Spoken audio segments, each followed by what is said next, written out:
Salut les copains. Alors comme vous le savez, sur cette chaîne on parle d'écologie, de réduction des déchets, de minimalisme, désencombrement, enfin tout ce qui touche à l'économie durable, à contribuer à ce qui pourrait réduire notre empreinte de carbone. Et je suis tombé sur une question posée aux internautes d'une chaîne journalistique qui est La Libre, un journal belge, où on leur demandait « Vacances, veillez-vous à réduire votre impact sur la planète lorsque vous voyagez ?» Mais avant de débattre sur le sujet, n'oublie pas de t'abonner à la chaîne, rien ne se perd, ou presque. Tu cliques sur abonner, puis tu cliques sur la petite cloche qui est à côté, comme ça tu restes au courant avant tous les autres des nouvelles vidéos qu'il y aura ici, sur cette chaîne.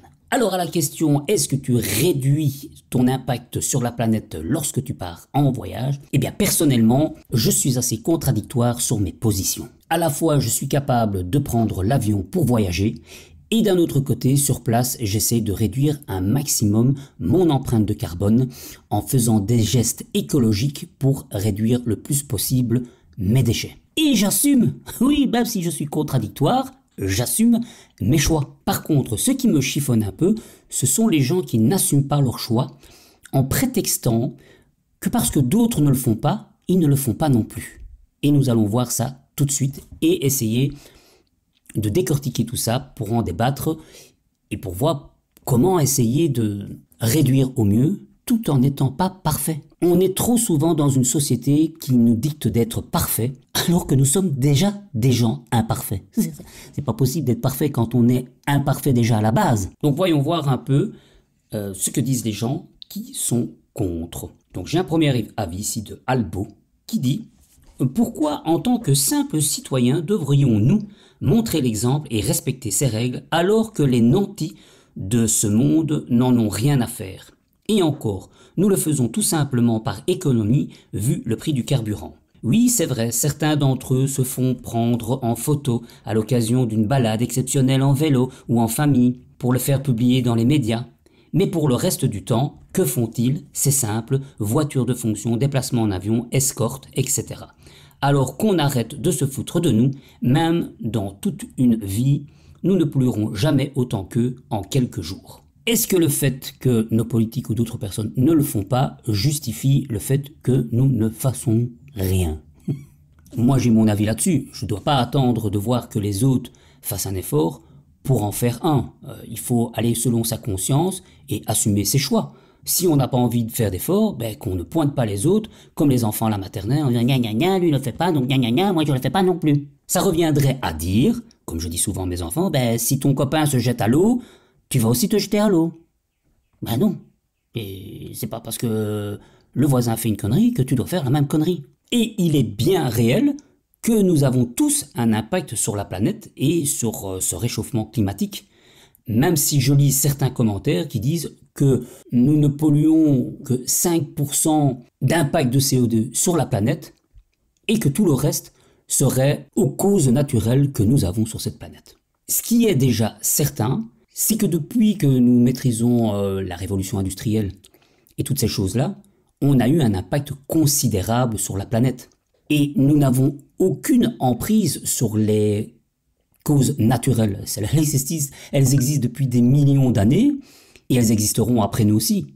Par contre, si nous voulons encore vivre sur cette planète le plus longtemps possible, je pense qu'on a tout intérêt à la préserver. Mais nous nous éloignons du sujet. Nous allons revenir sur ce que nous pouvons mettre en place pour essayer de réduire notre empreinte lorsque nous voyageons. Et nous savons pertinemment bien que dans le voyage, enfin le tourisme ne représentant quand même dans l'empreinte de carbone mondiale que 5% d'émissions de carbone, étant donné que les plus gros secteurs sont quand même l'agriculture, l'industrie et le gaz électricité. Mais bon, n'empêche que dans ces 5% d'impact environnemental que nous avons dans le tourisme, il y a une grosse part qui est dédiée au déplacement, aux moyens de transport, qui est un gros point noir. Car dans ces moyens de transport, il y a bien sûr l'avion, le bateau, le train, la voiture, probablement d'autres, mais on va dire que c'est ces points-là qui sont les plus gros points de transport.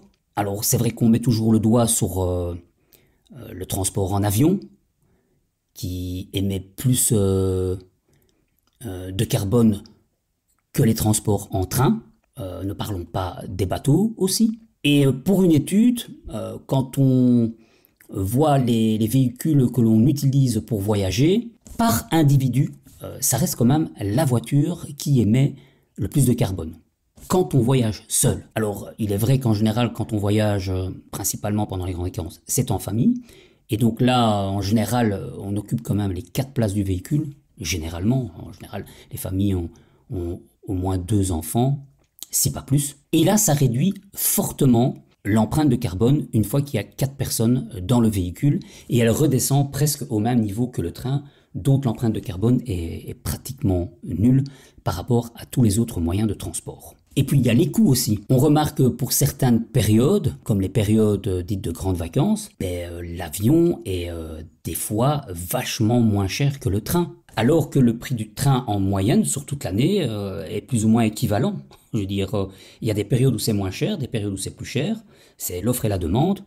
Et c'est pareil pour les avions et pour tous les autres transports.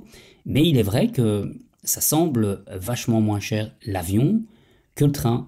Et pour certains budgets, c'est vrai que les gens préfèrent alors prendre l'avion.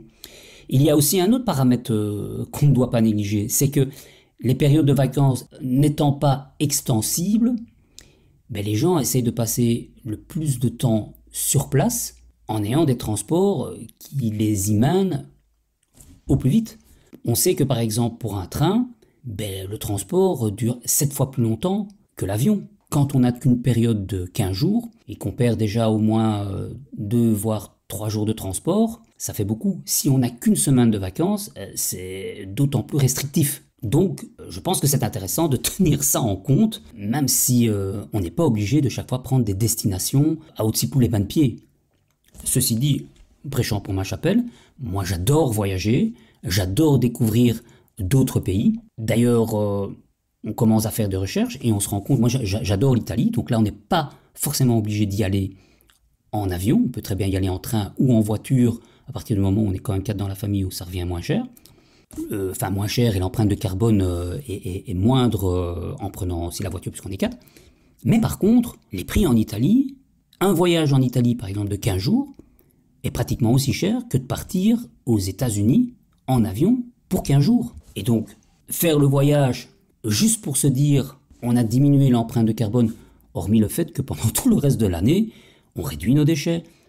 On n'achète pas énormément de vêtements, pour ainsi dire presque jamais, et quand on achète, c'est souvent du seconde main, et tous les autres aspects. Le prix et le temps restent quand même toujours un frein ou une avancée pour les vacances et leur destination.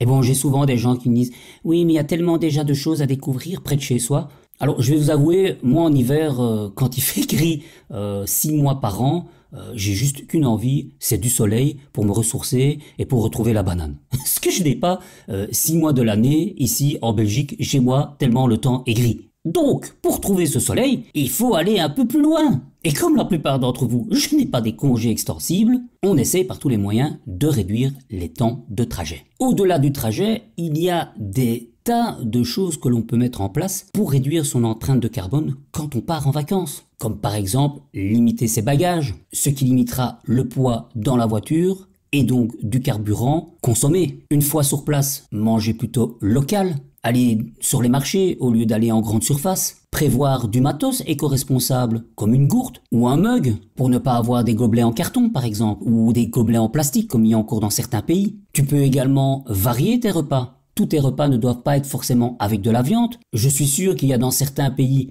moyen de manger des repas sans viande et qui sont excellents.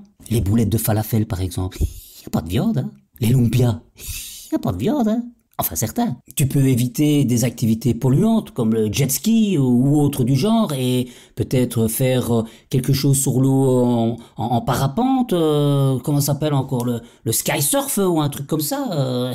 C'est tout aussi fun, hein. Avoir par exemple aussi une crème solaire éco-responsable parce que ça aussi c'est un fléau. Le nombre de crèmes solaires industriels qui polluent les eaux sont assez phénoménales. Pour certains accessoires particuliers, par exemple en France, il y a moyen de louer du matériel sur le site koala.fr, je pense. Ça réduit également votre empreinte carbone, puisque vous n'êtes pas obligé de les acheter et que vous avez du matériel qui a déjà été utilisé auparavant et qui est réutilisé. Et à défaut, si on a vraiment l'impression d'avoir exagéré au niveau de son empreinte de carbone et qu'on a un problème de conscience, on peut toujours faire un don à goodplanet.org ou à l'organisme MyClimate. Et il y a encore moyen de faire des tas de choses. Ça, c'est selon vos envies. Mais s'il vous plaît, ne vous cachez pas derrière le fait que « Ah, parce que lui, il le fait pas, ben moi, je le fais pas non plus. » Gna gna gna gna gna gna gna gna gna. Assumez. Si vous voulez pas faire d'efforts, ne faites pas d'efforts, mais assumez-le. Par contre, si vous vous dites « Ouais, ce serait peut-être bien que moi aussi je m'y mette », allez-y, n'ayez pas peur.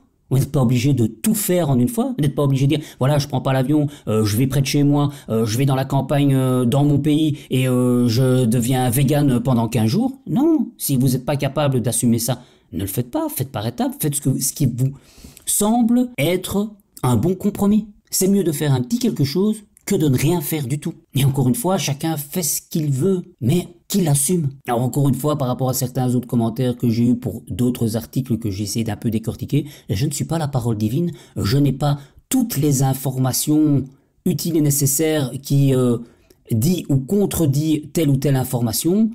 Je fais aussi en fonction de ce que je trouve, et quand je dis j'espère, je peux, je crois, c'est que je ne crois pas non plus pour parole d'évangile tout ce que je lis. Et effectivement, j'espère que ce que j'ai pu contracter comme information me permette de dire, ben oui, on va dans la bonne direction. Voilà les copains. Alors, si vous voulez voir d'autres gestes éco-responsables quand vous partez en vacances, je vais vous mettre une petite vidéo ici qui vous permettra d'aller peut-être un peu plus loin. Et si vous voulez en débattre un peu plus longuement, n'hésitez pas à me rejoindre sur mon canal Telegram. En description, je vous mettrai le lien, ou je pense que je pourrais mettre ici aussi un petit lien. Je vous attends, on pourra en parler plus longuement, et pourquoi pas trouver des solutions ensemble. Je vous dis à très bientôt pour de nouvelles aventures, et d'ici là, portez-vous bien. Salut les copains!